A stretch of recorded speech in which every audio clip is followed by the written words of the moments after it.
Sup?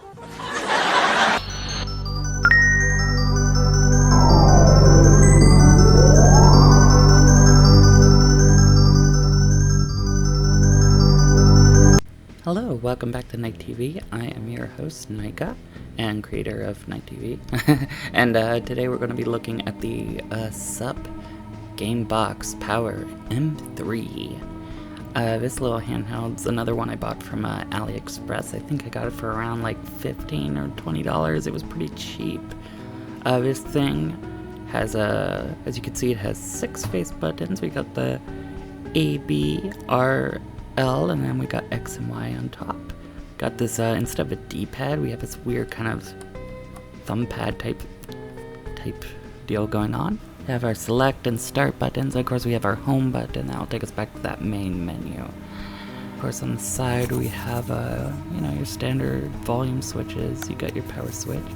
One thing I did notice about this console is it does take a second for the screen or for the system to launch after you flip the switch, so it may look like nothing happened, but give it a few seconds and the screen should turn blue or orange if something is terribly wrong. Just to kind of finish off looking around the console, we of course have your regular charging port on the bottom. It's a USB-C, I believe. I'll put a correction in this video if I got that wrong. I get your 3.5mm like headphone jack, standard stuff. And over on this other side, we actually have a slot for an SD card, and this does come with its own little SD card.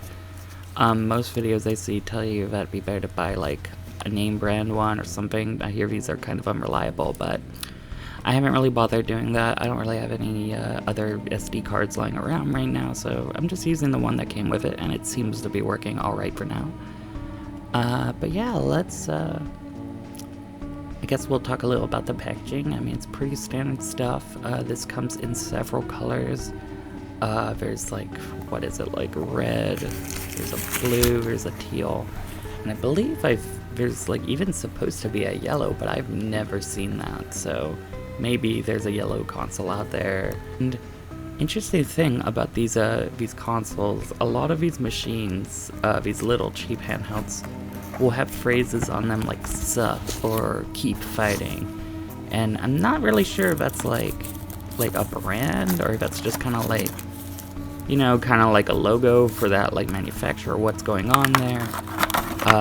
I do know that this usually goes by like, I guess it's the GAMEBOX M3, but I'll just call it the Sup M3 for our purposes. We have our AV cable, and I'll try to take some time to look at the display out in a bit. I actually meant to do that in my last video and totally forgot, so I don't know, we may look at that one later in a future video.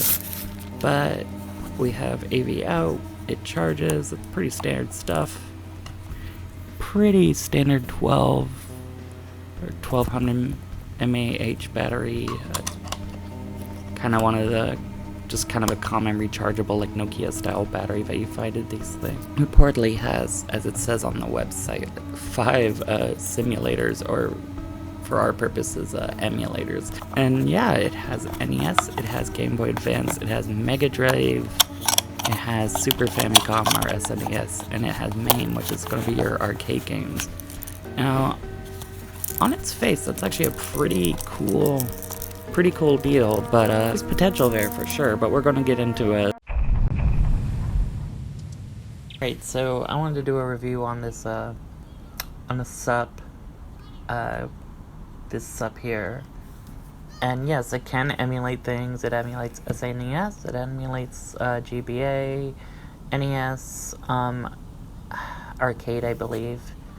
And like we said, that does sound like a good deal on paper, but you're probably already hearing the plastic rattling around in this. This thing is really poorly made.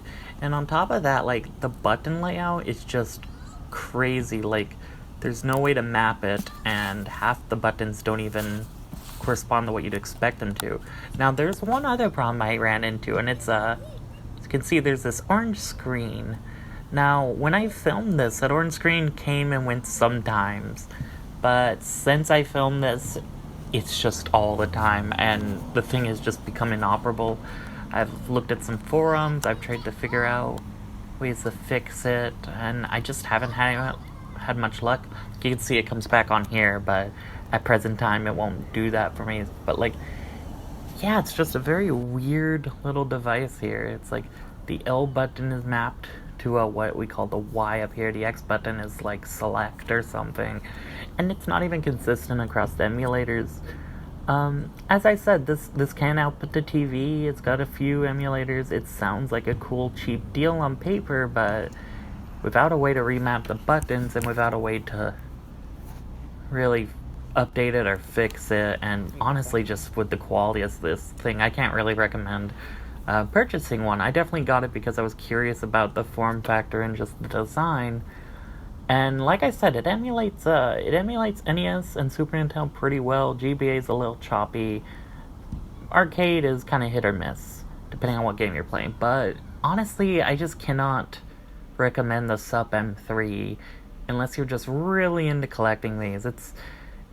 I thought maybe I'd throw it in my purse, but as you can see from the video, the glare is really awful outside, and generally it's just kind of a poorly put together device, which is a shame because I was hoping to get a little more out of this, but oh well, that's what it is. Anyway, thank you again for watching Pocket Dimension. I'm sorry this one took so long to get out there. It's just been a crazy year, but hopefully the next one won't take nearly so long. Thank you so much again. This is nykTV with nykTV. See you next time. Thanks again for watching this video of Pocket Dimension with my channel nykTV.